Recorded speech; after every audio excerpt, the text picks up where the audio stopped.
Yes, sir!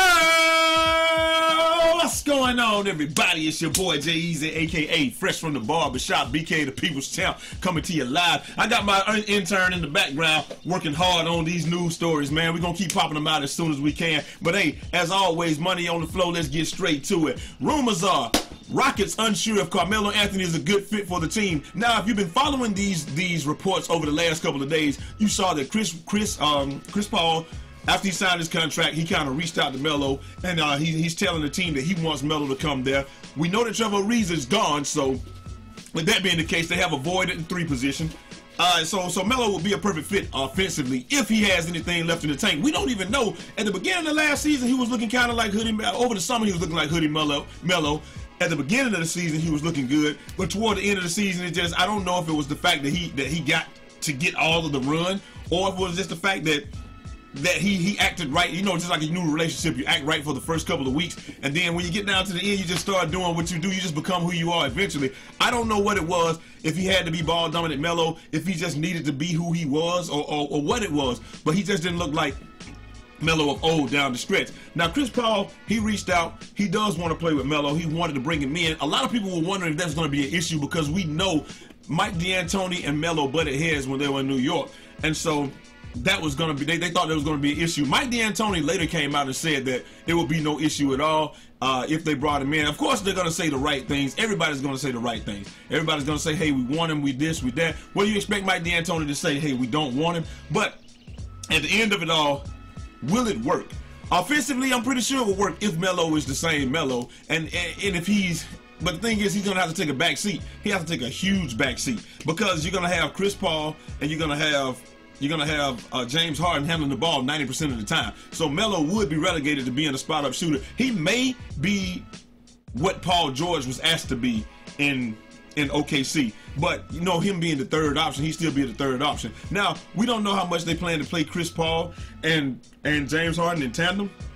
But if last season and the contract that Chris Paul just signed are any indication, they plan to play them in tandem a lot. And so having Melo taking over for Trevor Ariza, it is an offensive upgrade, but isn't an offensive upgrade that you need. Most times with those two, you may just need somebody that's okay with being a spot-up shooter and here and there catch the ball and maybe create some offense. You're not going to get 30 shots a game anymore, Melo. I think that time is completely past. I think you can just forget about those things. That'll never happen again. But the biggest thing is Mike D'Antoni says he can come. Chris Paul says he can come, but if he comes, he's going to have to play defense. That's going to be a tremendous downgrade from Trevor Ariza. Trevor Ariza is one of the best defenders in the league. We've known that since he was with the Lakers. He was one of the original 3-and-D guys right after, you know, in the mold. It was Trevor Ariza, and you had Ron Artest. Obviously, I feel like he was one of the first. Yeah, Bruce Bowen, guys like that. But Trevor Ariza is one of those from that era who you can only believe. I think Trevor Ariza is like 33 years old, but he's one of the original 3-and-D guys. Melo will give you the, he might can give you the 3.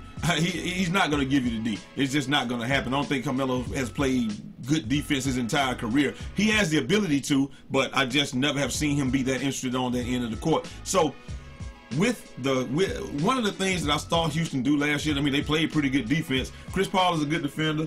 I'm not going to say the same thing for James Harden. I've seen stats where they were like people that he defended, they scored 30 points on him, you know, every time he switched. So they added up all the points that everybody scored on. It was like 35 points a game or something. Like, it was something stupid. But it was one of those made up ESPN stats, so I take those with a grain of salt.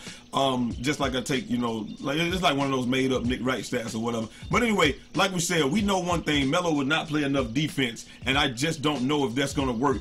I can't believe I'm saying this in a Mike D'Antoni defense. I mean, in a Mike D'Antoni system, you're going to be expected to play defense, and that might be your downfall, because if you know anything about, you know, the old offenses, it was just like, you know, it was just score, and you know, defense was like secondary. But things change, the NBA changes, and like I said, this team has become a lot more defensive oriented, even though they do outscore people a lot because you got James Harden on the other side. But again, if he's going to be, anybody that you get is going to be a tremendous downgrade from Trevor Ariza. So I don't look at that as a huge stumbling block, but he's going to give you more offense. So he may double the offense if there's enough basketballs to go around that Trevor Ariza would have given you, but at the same time, he's going to give up you know, way more than Reason has given up. So, you know, we'll see how that goes. I don't know if this is a good fit for Melo. It'll be a good fit for Melo. I just don't know how good of a fit it will be for the Rockets, and if this will get them to the next level. If Chris Paul doesn't get hurt, maybe they win the championship this year. Who knows? But hey, you're gonna need more than Melo to get you over the hump. In the next story that we have Damian Lillard saying that I'm not unhappy. I love where I live. I love where I am. Some reports came out the other day that was saying that Damian Lillard was unhappy. Unhappy with the Portland Trail Blazers. He was asking to be traded and all of that good stuff. He's since come out and quelled these reports, saying that, you know, literally he says, I'm not unhappy. I love where I live. I love the organization. I love our coaching staff. I love where I am. And you know, holding court during, they said that's what he was doing. He was playing. They interviewed him on the court during the summer league. Of course, he's gonna say this. You got to say the right things. Anytime you want to get traded or anytime you want to go somewhere else, you don't want to make yourself seem like a toxic player. Anybody that says, I need to be up out of here, I want to be gone, kind of like what with the Kawhi Leonard situation, when you make it known, kind of like Kawhi and Kyrie did, you know, people are afraid to touch you because they think you're going to bring a toxic environment to the locker room. A lot of people saying, you know, he may end up going to the Knicks, or he may end up getting traded to the Lakers. We've even heard stories that people thought that he may get traded to the Lakers for possibly Lonzo and something else. And so Lonzo and his camp came out and said, you know, the diss track, they released that diss track and talked about Lonzo's meniscus to try to kind of block the trade or what have you, or just to kill his trade value. I don't think that they were going to get rid of Lonzo anyway. Magic Johnson loves Rondo. LeBron loves Lonzo. Rondo loves Lonzo. Magic Johnson loves Lonzo. And LeBron loves Lonzo. So, yeah, he's LeBrongelo now. So, listen, I don't think that was going to ever be an issue. But I think that what you get sometimes is it gets out of hand. He may have made it known that he wanted to be traded, and then you know, internally, and maybe his camp let it get out, and then he has to come back and say, I don't want to hurt my trade stock, so I have to talk about this in a different manner, and to say I'm cool where I am, and anywhere that I go, I'd be happy there as well. Like you said, we heard other rumors, you know, New York, maybe the Lakers and all that good stuff, but we'll just have to wait and see. But for right now, he's doing everything right. He's saying, I'm cool where I am. I love where I am. Kind of like what Paul George said last year, and then what happened? He ended up getting traded to OKC. So we'll just have to wait and see on this one as well. We have no idea what's going to happen, but we would know, you know, by the end of the month, we're going to know something for sure. I don't expect Kawhi to be with the Spurs by the end of the month, and I expect Damian Lillard to be there, but he may get traded by the trade deadline or something like that. But if anything happens, it will be before. If anything happens that we don't foresee coming, it'll probably be in August or what have you. But anyway, on to the next story. Amare Stoudemire hints at wanting to return to the NBA. This is a video that he put up on his Instagram yesterday. We're going to listen to this real quick.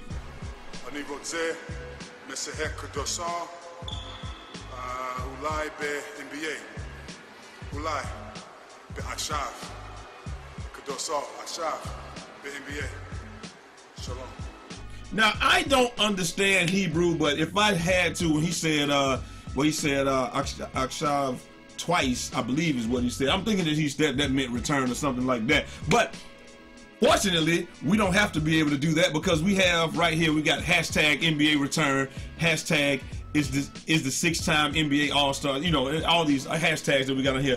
NBA return, stay prayed up, obviously, shalom and all that, but the NBA return. So when he was asked about it, this is what he had to say. After playing last year in Israel, winning the championship there, I wanted to get myself in shape, so playing in the Big Three allowed me to keep myself in top shape and get prepared for the next step.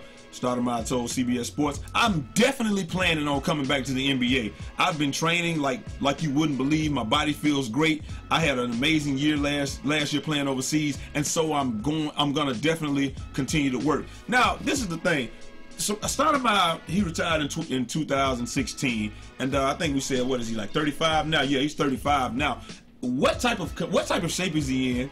I haven't seen any of his videos in Israel, but not only that, but what does he have left in the tank? Now we know that when he left the NBA, you know, his career, we know what he was going to be, and then he had the microfracture surgery. He just was never the same. He was still a very good player, very serviceable player, but he just was never the same guy. I almost told people like he was like an Antonio McDyess. Antonio McDyess would come straight down the lane and punch it on everybody. He had 2 bad knee injuries, and then only thing anybody remembers about Antonio McDyess is he's the guy that shoots jumpers for the Pistons. I mean, I'm pretty sure he won a title with the Pistons, but that's almost what happened to Amre Stoudemire. If you saw him at the end of his career, you thought that you didn't even know that he could post up, spin off people, go straight to the rim, and just with no regard for human life. He just sucked the air out of the room, all that good stuff. You wouldn't even know that if you hadn't seen him play early in his career. So what we're saying is, I don't know how much he has left in the tank, but I mean, Dennis Rodman's still playing overseas, winning championships. So that doesn't mean that you can play in the NBA. That just means that you can play basketball still at some type of level. But anyway, we will see what it is. I don't know. We'll just have to keep up on the story. I don't know if he can return. Maybe that'll be the question of the day. You guys let me know. Do you believe if Amre Stoudemire can return to the league? Of course he can play somewhere. I mean, maybe who do you think he's gonna sign with? Is he gonna sign with come back and sign with the Golden State Warriors for I mean, I don't know what they have left now. A cheeseburger and like some fries or something like that. And like I saw something today that said Carmelo Anthony was gonna sign with him for $12 an hour plus tips. I mean, everybody's going over there. We saw Jesus sign with the Golden State Warriors the other day. We seen Adam Silver sign with him. I mean, everybody signed with the Warriors. Why wouldn't he come back and sign with him? I don't know. But you guys let me know if he comes back. How much do you think he would have in the tank? And who do you think he would be able to sign with and play for? Maybe he can go to the Lakers and give him some quality minutes, play for the veterans minimum, that 1.35 or 1.53, whatever it is. I don't know, but we'll just have to wait and see. Anyway, I got to get up out of here. Hope you guys enjoyed the video. If you like the video, like the video, and I'm out of here. Till next time. It's your boy Eazy, a.k.a. Fresh from the Barbershop, BK the People's Champ. Holla! Big 6 out this morning. Hey, make sure y'all like the video so I can pay my intern next time, man. She ain't happy. On the job. Huh? You sleeping on? Yeah, you sleeping on the job. She disgruntled, and I'm out. Peace.